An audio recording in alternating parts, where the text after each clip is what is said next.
Muito boa noite a todos, para aqueles que eu ainda não falei. É sempre com muito carinho e muita gratidão que retornamos aí a esse nosso reencontro, por enquanto ainda pelos meios virtuais. Confesso, estou com muita saudade do presencial, a gente sente aquele calor, né? É sempre muito bom. E, sobretudo, gratidão à casa pela oportunidade, sobretudo, sempre gratidão a Jesus que permite esse nosso reencontro.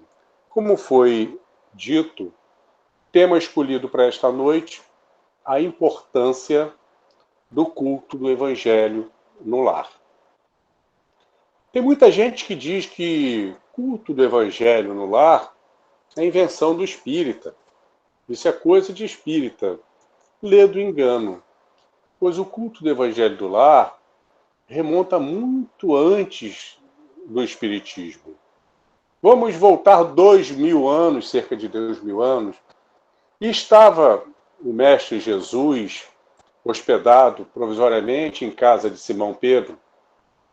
E naquela noite, ao perceber que a conversação rumava, de uma forma não edificante, não proveitosa, ele tomou de algumas folhas da Escritura, sentou-se à mesa e perguntou carinhosamente, amorosamente a Pedro: Pedro, o que faz o pescador com o fruto da pesca? Pedro pensou por alguns segundos e respondeu: Senhor, seleciona os melhores peixes para levar ao mercado, pois ninguém se interessa pelo lixo da pesca. E o que faz o oleiro? Seleciona o bom barro, dá a modelagem do vaso e dos melhores ele escolhe para levar também ao mercado. E o que faz o carpinteiro? Ele seleciona a boa madeira, lavrará a madeira, trabalhará com a enxó e o serrote, o martelo e o formão, dando formas úteis à madeira para o seu propósito. Pedro, assim também com o lar diante do mundo, pois o lar é o primeiro berço educandário e templo da alma. Como aguardar uma comunidade segura, pacífica, sem afeiçoar o lar? Como esperar paz numa comunidade sem que a paz exista entre quatro paredes? A paz nos lares é que formará a paz na terra. Assim como o pescador seleciona o oleiro e o carpinteiro, a mesa de tua casa, Pedro, é o lar de teu pão, concedido por Deus. E podemos nela também semear uma nova claridade. Pois o trigo que Deus nos concede através do solo, nos concede também a luz através do céu. Assim Jesus convida a todos os presentes que se sentem em volta da mesa, desenrola as escrituras, começa a ler, dando início ao primeiro culto do lar na terra. Todos nós temos em comum a nossa moradia. Todos nós temos. E todos nós, independente de como é a nossa moradia, se é uma casa, se é um apartamento, se é um sítio, se é um palacete, tá? Se é um bangalô, se é uma choupana, mas todos nós temos a preocupação da segurança da nossa casa. Para isso, o que nós fazemos? Para evitar a invasão dos malfeitores em nossa casa? Nós colocamos muros, portões, grades, trancas, alarmes, impedindo assim que malfeitores venham a invadir a nossa casa, fazendo com que nós nos sintamos seguros dentro dela. Fazemos também a seleção de quem nós convidamos para frequentar a nossa casa. Nós escolhemos sempre, convidamos sempre aquelas pessoas que conceituamos como boas pessoas. Não é assim que funciona? Mas quanto à segurança invisível da nossa casa? Ficamos muito preocupados com aquilo que estamos vendo. Mas os dois mundos, o mundo material e o mundo espiritual, não estão separados. É um aqui, outro lá em cima, outro lá embaixo. Não existe isso. O mundo espiritual está aqui. Somos 7 bilhões e meio de almas encarnadas para em torno de 21, 22 bilhões de desencarnados. A todos os lugares, nós estamos cruzando com os nossos irmãos invisíveis. E por muitas das vezes, alguns deles nos acompanham.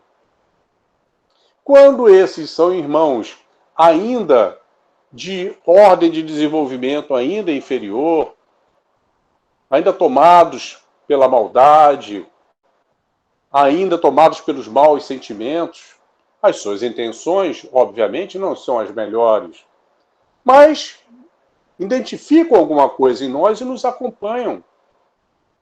Vêm do nosso trabalho, vêm da rua, vêm de onde nós estamos e podem nos acompanhar.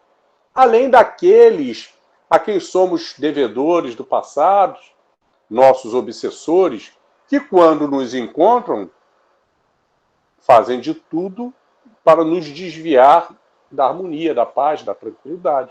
E então o nosso lar também está aberto a ser frequentado por esses que não obedecem portas, grades, trancas, alarmes, e passam a conviver conosco no nosso dia a dia, semeando a desarmonia. E de que maneira que eles fazem isso? De uma forma inteligente. Porque eles sabem onde estão quais são as nossas virtudes, mas sabem também quais são os nossos pontos fracos. E então eles vão exatamente nos nossos pontos fracos. Se eu sou ciumento, vai incutir em mim ideias de ciúme. Se eu sou egoísta, vai incutir em mim que fulano, ciclano ou beltrano está usando algo que é meu. Se eu sou orgulhoso, vai incutir em mim que alguém está falando algo sobre mim. E então nós passamos a ser influenciados nas nossas atitudes. E é por isso que, invariavelmente, por vezes discussões, brigas homéricas, isso e aquilo, pelos motivos mais fúteis, mais simples, que quando baixa a temperatura, que a gente para refletir e fala assim, gente, por que eu briguei tanto assim com essa pessoa por nada? Nós fomos induzidos ao erro. Mas o que fazer neste caso? Nós precisamos fazer algo para nos protegermos e proteger o nosso lar com relação ao invisível. Mas muita gente só crê no que vê. Mas é importante que nós, quanto mais vamos desenvolvendo a nossa fé, vamos fortalecendo a nossa fé, tá? Mais cremos nessas relações. Não sair daquela coisa do São Tomé, que é preciso ver para crer. Isso nos faz lembrar um rito de passagem do menino para o homem que ocorre nas tribos indígenas Cherokees na América do Norte. Esse ritual é mantido em segredo por todos os homens da tribo. O ritual justamente da passagem do menino, a transformação do menino para um homem. Todo índio quer ser um homem, quer ser um guerreiro honrado. E cabe ao pai perceber quando ele está preparado. Pega o filho, leva para a floresta na parte bem alta e, chegando lá à tarde, coloca o filho sentado, confortavelmente sentado, venda-lhe os olhos e diz: hoje é o seu teste de passagem de menino para homem, se você já é um homem Cherokee. Ficarás de olhos vendados o tempo todo. Durante toda a noite ficarás de olhos vendados. Não poderás tirar a venda de jeito algum, pois o seu teste é consigo mesmo vencer o medo que existe dentro de ti, trazendo à tona a sua coragem. Vou deixá-lo aqui. E quando você, pode ser o barulho que for que aconteça, você tem que se manter imóvel. E quando você sentir os primeiros raios de sol batendo em sua face, é hora de tirar a venda e se erguer como um homem Cherokee, vitorioso. O pai se despede e vai embora. E deixa lá o menino sozinho no alto da floresta, ouvindo todos os barulhos da mata, cada um mais assustador que o outro. Uma simples brisa, ao movimentar folhas secas, pode ser uma fera se aproximando para devorá-lo.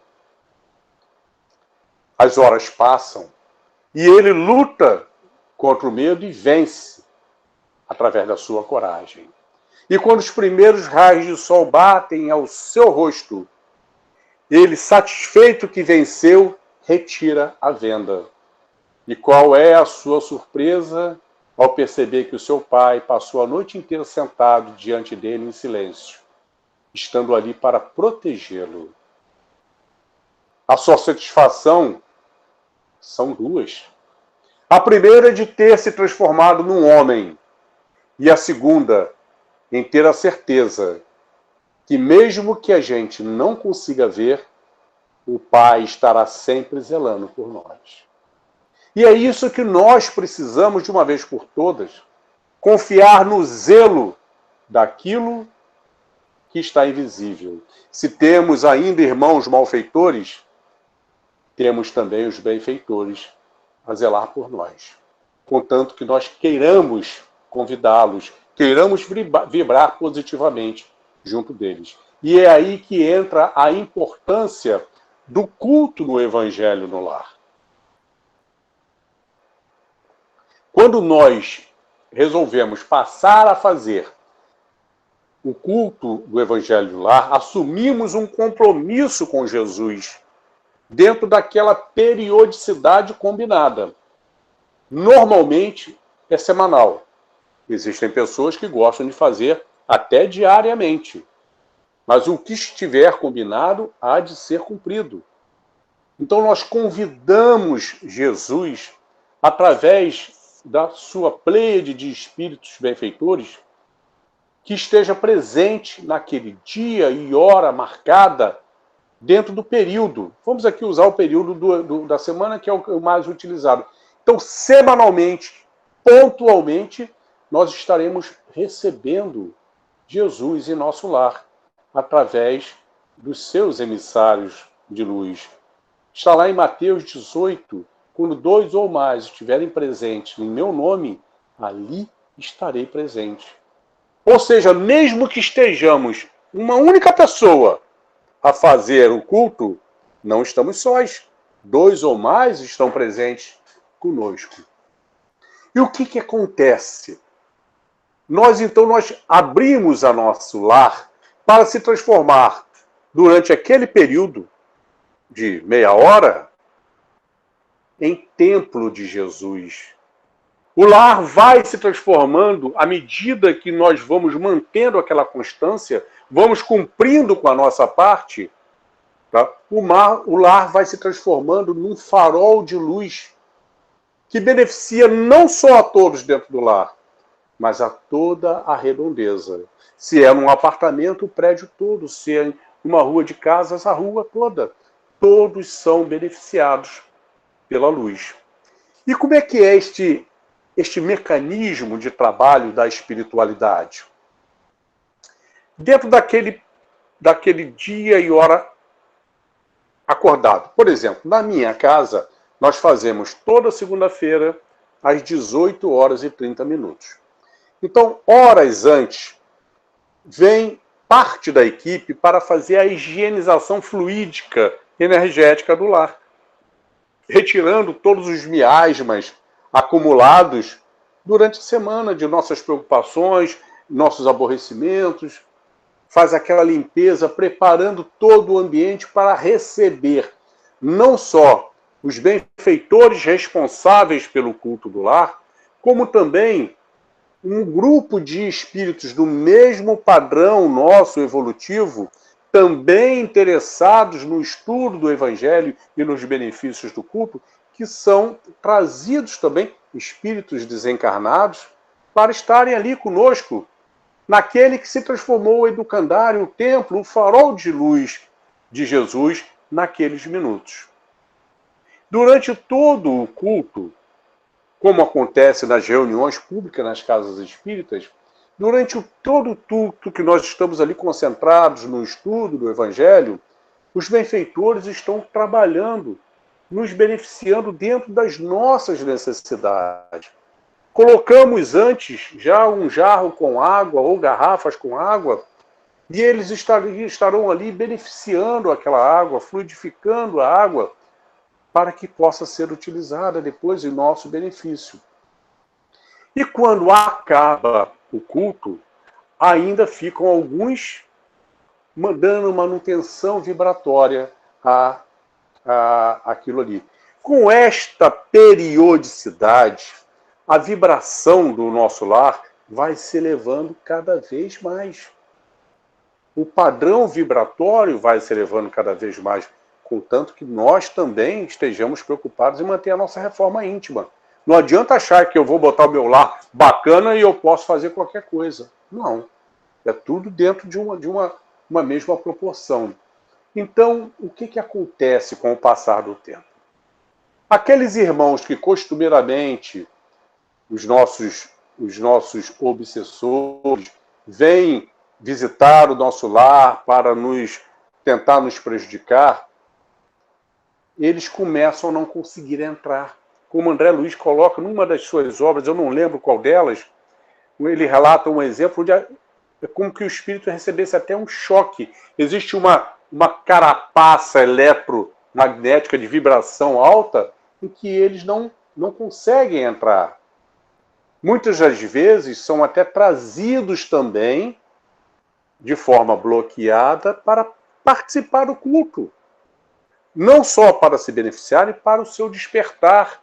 Ao perceber que nós não somos mais aquelas pessoas do passado. Nós estamos tentando o melhor caminho.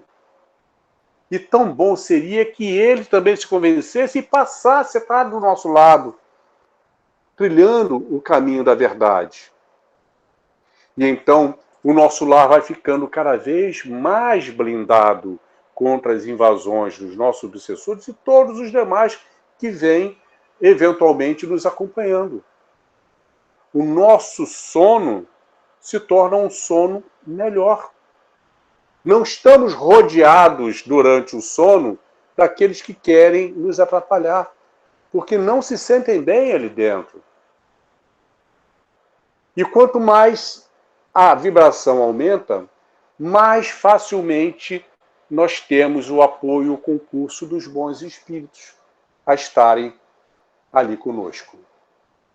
Mas como fazer o culto do Evangelho do Lar? Tem um roteiro?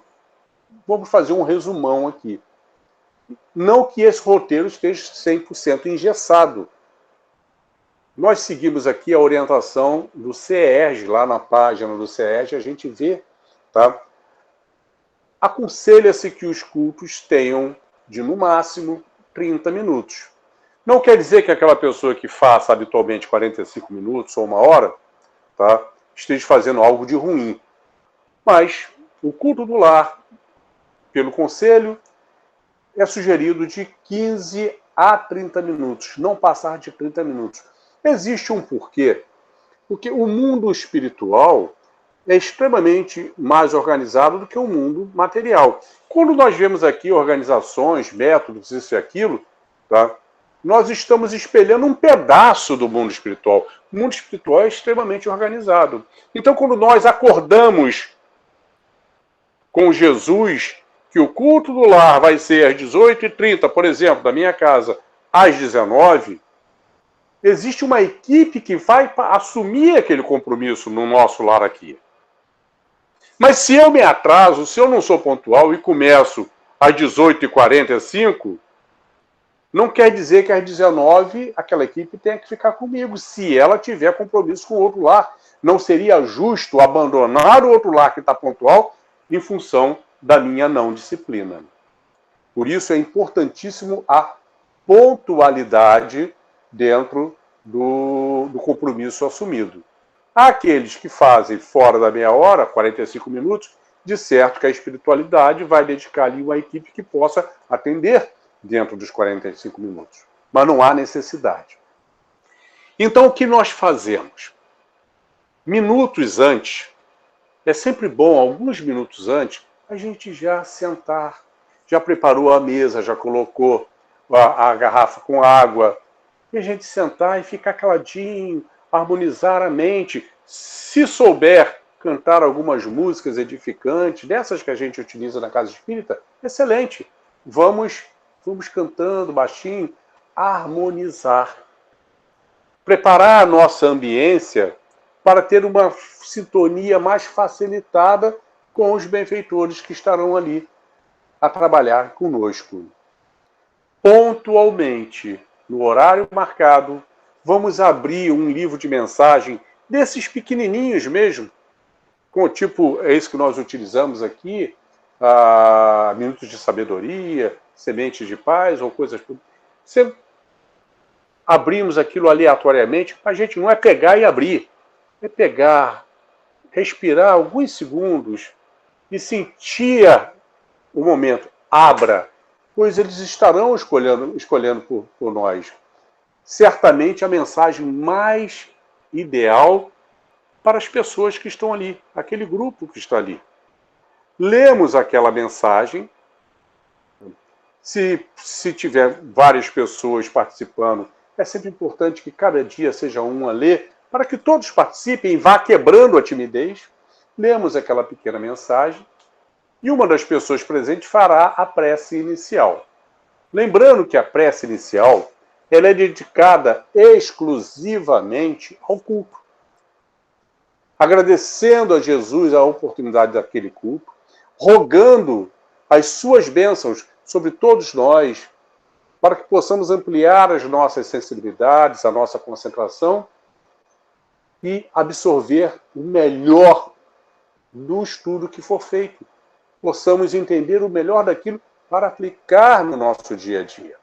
Pronto, é só para o culto. Aí sim, vamos ao Evangelho segundo o Espiritismo ou qualquer outro livro. Atualmente nós estamos usando aqui em casa Jesus no Lar. É um livro fantástico, que são 50 cultos do lar feitos por Jesus na casa de Pedro. Então os temas são o mais diversos possível. Mas é sempre bom, para quem não começou, iniciar pelo Evangelho. O Evangelho poderá ser feito integral, começar bem lá do primeiro, do iníciozinho dele e levar até o final, ou se abrir aleatoriamente também. De certo que abrindo aleatoriamente, a espiritualidade que está ali conosco vai abrir sempre num ponto que será muito útil ao momento que estamos vivendo. E é impressionante como sempre casa com a página da mensagem inicial. É uma sequência. Como o Evangelho tem trechos que são muito grandes, então nós, antes de começarmos a ler, já vemos onde é o início daquele e colocamos um trecho do tamanho suficiente para não passar de 15 minutos. Vamos ler aquilo, tá? E vamos conversar a respeito daqueles ensinamentos. Enquanto nós estamos concentrados na leitura, é impressionante como os benfeitores nos auxiliam a uma melhor interpretação por vezes trechos que nós já lemos tantas vezes, e ali nós vamos identificando algo que não tínhamos identificado. Feito a interpretação do texto, principalmente de como aquilo que foi ensinado há 2000 anos, como aquilo é 100% aplicável no nosso dia a dia. Como vai nos auxiliar ao nosso lar, a todos nós, a nossa reforma íntima, para que não sejam simplesmente ornamentos na nossa veste de cristão, e sim que aqueles ensinamentos passem a valer para nós. Fechamos ali o estudo, aí vamos para a prece final. Esta sim. Na prece final, além de agradecer, além de louvar, nós podemos ali colocar o nosso petitório. É onde nós vamos também pedir por nós, pelos nossos familiares, pedir por aqueles que já estão na pátria espiritual, pedir pela nossa comunidade, pelo nosso país, pelo nosso povo tão sofrido, enfim, onde nós podemos fazer ali o nosso petitório e encerramos o culto com esta prece. Feito isso, bebemos a água que já foi devidamente preparada para todos nós e encerramos aquele culto do lar. O ideal é que, ao encerrar, a gente tente se manter o mais brando possível por algum tempo, porque estamos absorvendo toda aquela energia benfazeja que foi preparada no ambiente. A equipe se vai, mas geralmente fica alguém mantendo aquela vibração. Não tem que ter a preocupação de anotar tudo, porque a casa espírita, para quem tiver dúvida, a casa espírita certamente vai orientar àqueles que não conseguiram gravar tudo, como fazer. Mas é importante que saibamos também de alguns detalhes, algumas armadilhas que nós mesmos podemos cair, ou algumas armadilhas preparadas.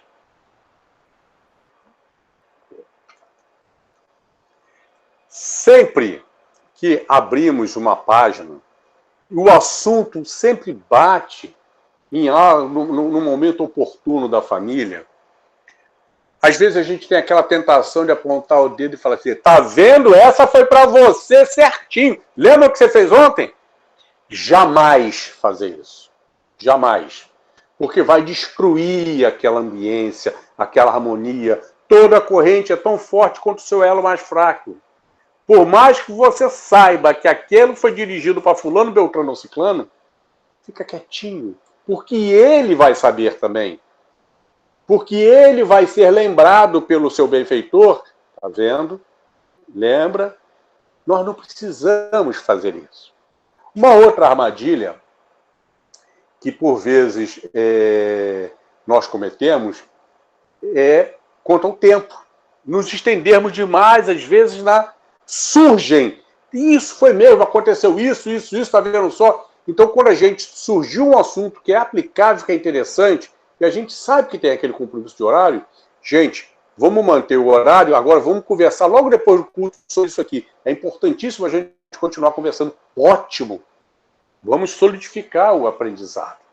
Agora, outras armadilhas são feitas pelos nossos irmãos das trevas. Porque eles são inteligentes. E quando eles percebem que aquele lar está implantando o culto do evangelho do lar, eles sabem que o domínio deles, a influência deles, vai ficar cada vez mais limitada, e chegar ao ponto que não conseguem influenciar. Então eles tentam matar aquilo na raiz, no nascedouro. Toda vez que nós implantamos o culto do lar numa casa, as primeiras semanas, onde a coisa ainda não está consolidada, o que acontece? O telefone toca na hora. Na hora que escolheu. Não importa se é 7 da manhã ou se é meia-noite, o horário que você escolheu. Por isso é sempre importante escolher um horário que normalmente a casa está tranquila, não tem visita, não tem telefonema, não tem isso. É sempre bom um horário bem mais tranquilo da semana, que não tem programações externas. Mas o telefone vai tocar. E se a gente sabe que o telefone pode tocar, a gente desliga o telefone antes. Por meia hora, ninguém morre por ficar com o celular desligado por meia hora. Uma outra coisa é aquela visita inesperada, aquela pessoa que há que tempo você não vê.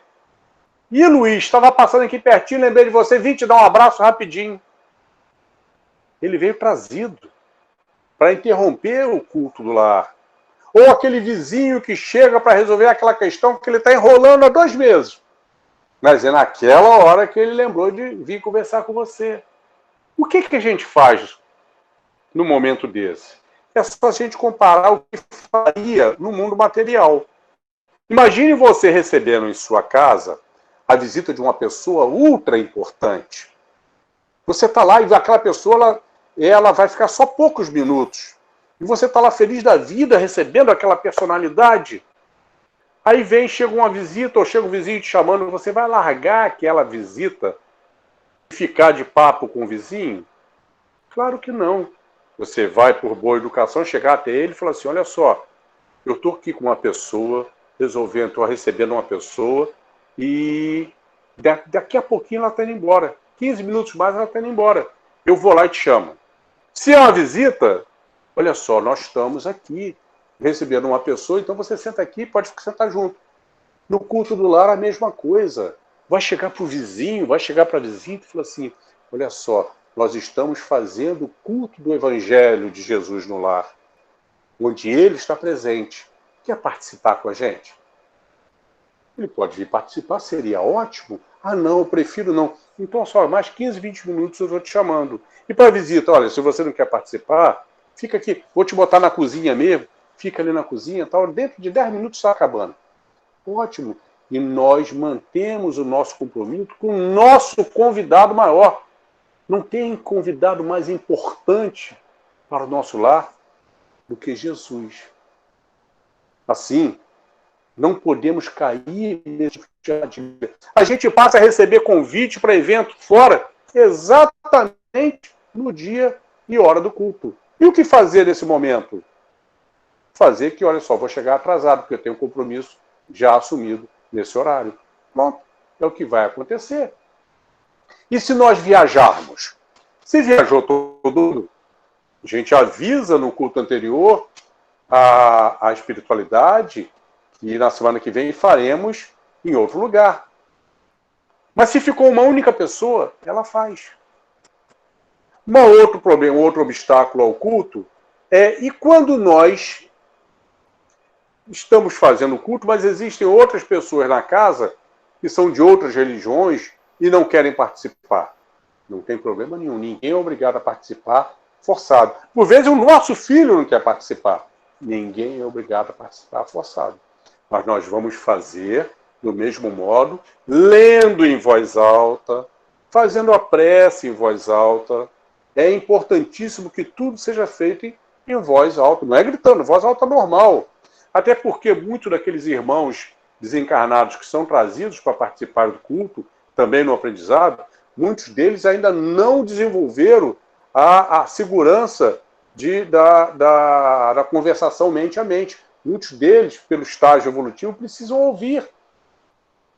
E o que acontece invariavelmente é que aquelas pessoas que não querem frequentar, elas estão escutando. E à medida que o tempo vai passando, elas vão vendo que aquilo é extremamente salutar. Aquilo é muito bom. E começam a paulatinamente se aproximarem. Aconteceu isso aqui na minha casa. A minha sogra mora comigo desde 1996, desde o dia que meu sogro desencarnou. E quando nós implantamos o culto do lar em casa, ela chegou para minha esposa e disse, Alice, você vai deixar essa coisa de espírito aqui dentro? Mãe, é a nossa religião. Tá? Mas fica tranquilo, não tem nada de mal não, a gente recebe Jesus aqui na nossa casa. Ela, muito católica, tá? Ela criticou, mas ficava escutando de longe. E com 3, 4, 5 semanas, ela sentou à mesa com a gente sozinha.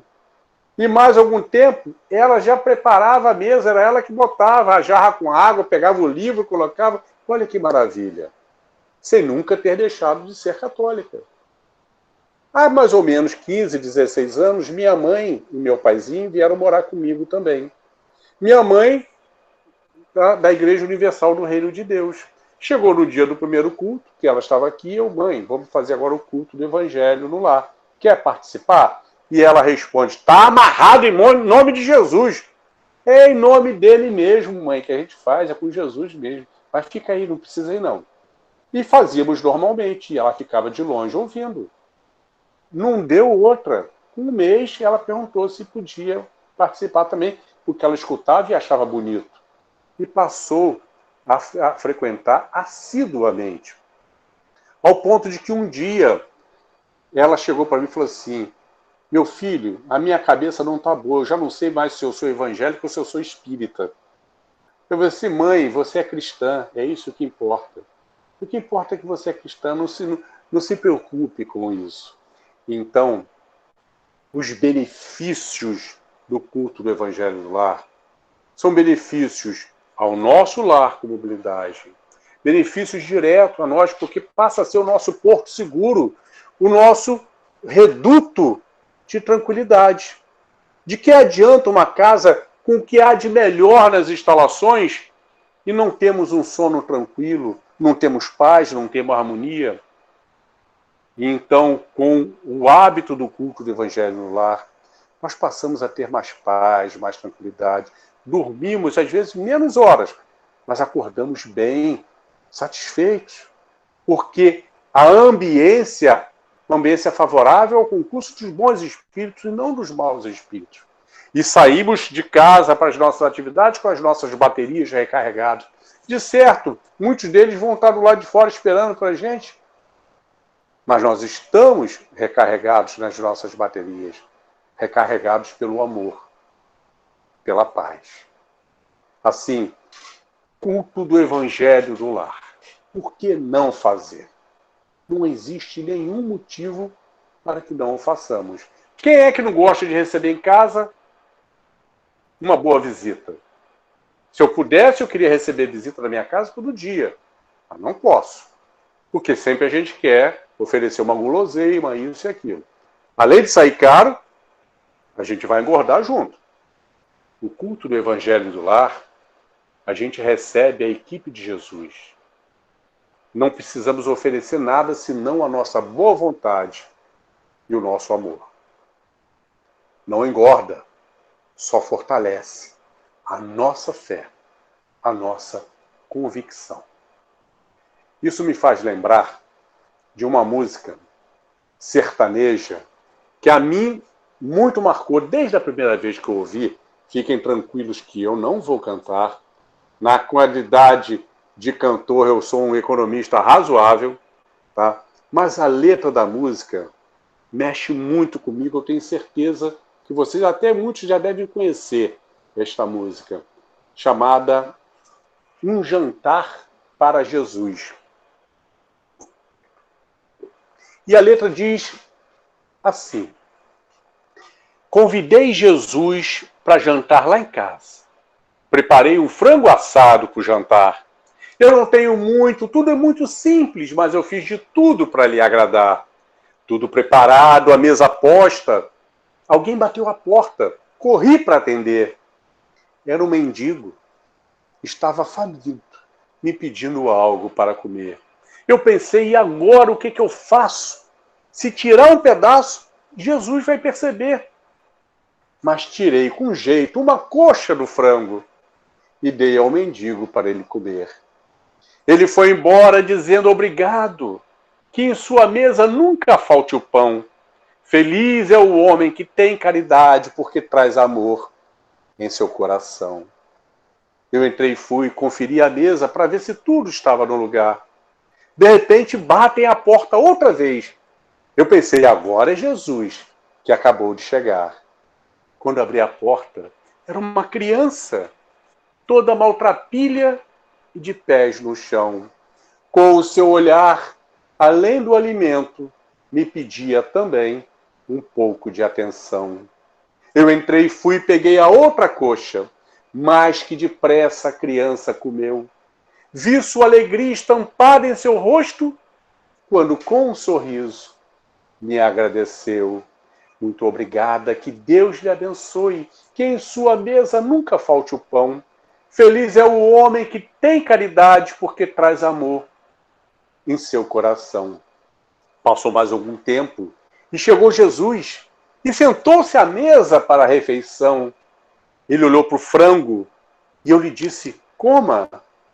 E me assustei quando ele disse não. Ainda assustado, disse, Senhor, lhe fiz um frango inteiro, mas posso explicar. E antes que eu fizesse, ele me interrompeu e, olhando em meus olhos, começou a falar. Estou satisfeito com as 2 coxas deste frango assado que me preparou. Hoje bati a sua porta 2 vezes. Estava com fome e me alimentou. Pois tudo que fizeres aos pobres e pequenos, o farás a mim, pois são os meus irmãos. Feliz é o homem que tem caridade, porque traz amor em seu coração. Eu daria tudo para esse jantar com Jesus, mas nós não estamos impedidos disso. Senão o jantar, a visita semanal, periódica, de Jesus em nossos lares, tendo a alegria e a gratidão de poder transformar os nossos lares em educandário, em templo, em farol de luz, a beneficiar a todos ao seu derredor. Finalizamos lembrando uma frase de Emmanuel, em 1949, quando disse: não é necessário combater o mal com o mal, se o bem chegar antes. Muita paz a todos.